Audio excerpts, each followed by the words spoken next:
fam, that's what they call me. Promise that मुझ पर तो भरोसा है ना?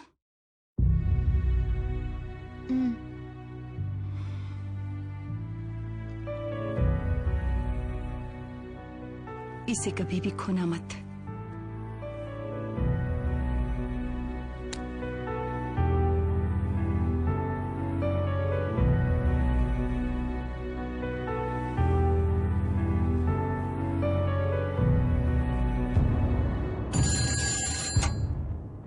हेलो, तुम लोग नक्शा तैयार करो।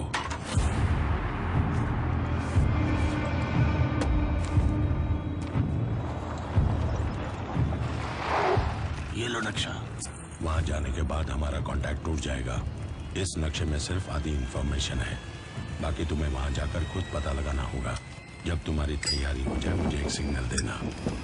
धमाकेदार। उस जगह तक पहुंचने का बस एक ही रास्ता है। जॉन एक गांव में अपने ट्रक लेकर जाएगा और जबरदस्ती लोगों को ट्रकों में भरेगा।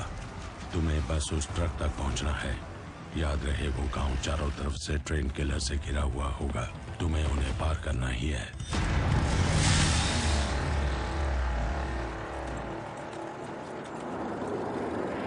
साहब, रॉकी के बारे में कुछ पता चला? ए छोटू, शेट्टी भाई के लिए गरम चाय लेके आ रहे। पापा, रॉकी कहाँ गया है कुछ? 25 साल से उनके लिए काम कर रहा हूँ, फिर भी उनके बारे में कोई जानकारी नहीं है। अंकल, आप बताओगे या मैं बताऊं? उनका ठिकाना एक घना जंगल है। अरे वही इसका आशिक जहाँ गया है वहाँ से वापस नहीं आ पाएगा। ये आप बताओगे या मैं बताऊं? यहाँ बकरियों के बीच में रॉकी जरूर शेर बनता था,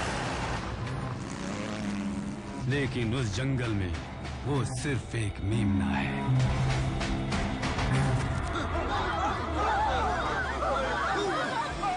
तुम उसके बारे में फिक्र मत करो चाचा, हो गया, वापस नहीं आएगा। अरे नहीं रे, मुझे रॉकी की कोई चिंता नहीं।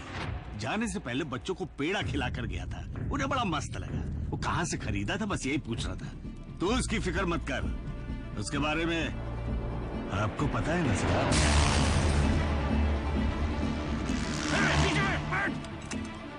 उन सबको ट्रक में डालो।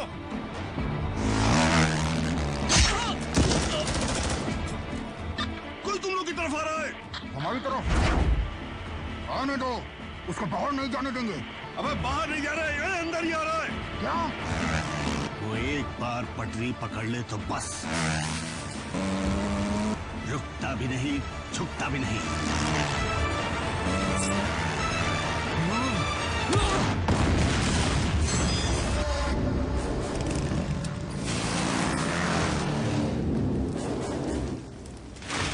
दुआ है उसके सर पे।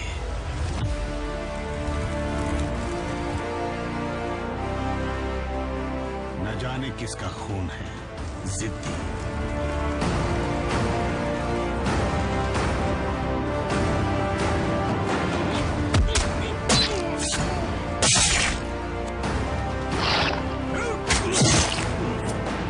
रॉकी आग है आग, और दुश्मन पेट्रोल। दुश्मन जितने ज्यादा बढ़ेंगे, आग उतनी ज्यादा फैलेगी। धक धक धक धक धक धक धक धक धक धक धक धक धक धक।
किसी जंगल के बारे में बता रहे थे ना साहब, आप उस तरफ मत चले जाना।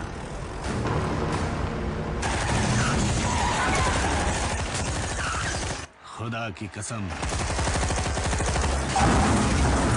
जंगल में आग लगने वाली है।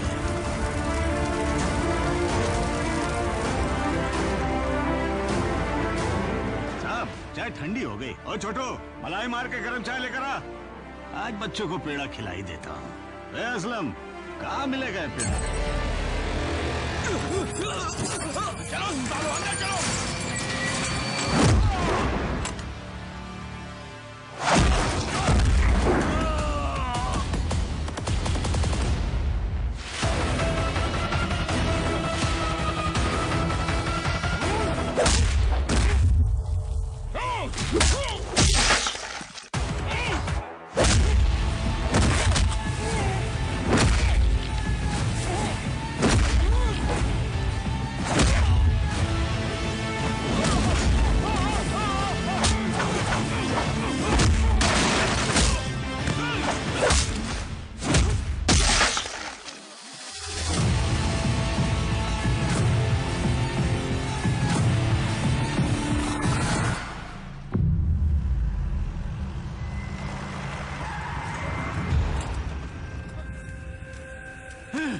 क्या हुआ?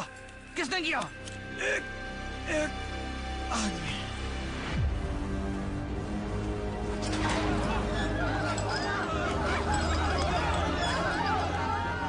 ये लोग आपस में लड़ाई करके मारे गए लगते हैं।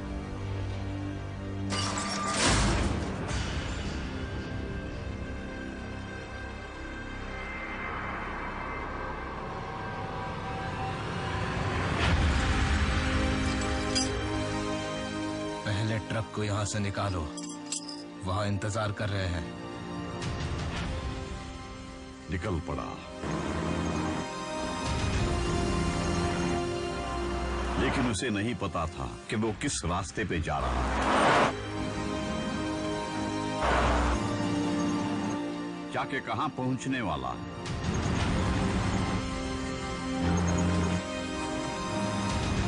वो तो ये भी नहीं जानता था कि इसका अंजाम क्या होने वाला है। सूर्यवर्धन उन ऊंचाइयों पर पहुंच चुका था जहां उसे कोई छू भी नहीं सकता था।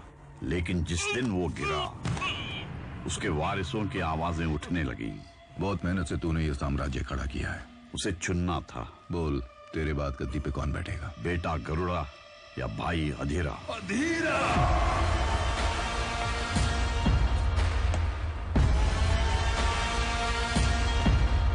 भैया, अब यहाँ हथियारों की जगह चालाकी और गद्दारी ने ली है। तुझे दोनों ही नहीं आते। जैसे तू इतने साल बिना किसी लालच के मेरे पीछे खड़ा रहा, वैसे ही अब तुझे गरुड़ा का साथ देना है। भैया ने बोल दिया तो बात खत्म। जब तक गरुड़ा जिंदा है, मैं इस गद्दी के बारे में सोचूंगा भी नहीं। उसके इस फैसले ने उसके बनाए साम्राज्य की बुनियाद हिला डाली। अधीरा ने गरुड़ा पर हमला करवाया, पर निशाना चूक गया। जब गरुड़ा ने अधीरा पर हमला करवाया, उसका निशाना नहीं चूका।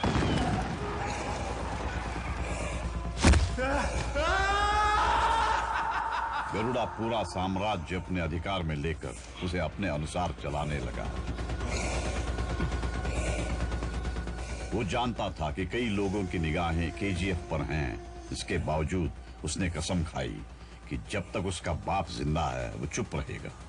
उसके बाद वो उन लोगों को मिटा देगा।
सूर्यवर्धन ने अपने साम्राज्य को बचाए रखने के लिए Peter Pan, that's what they call me.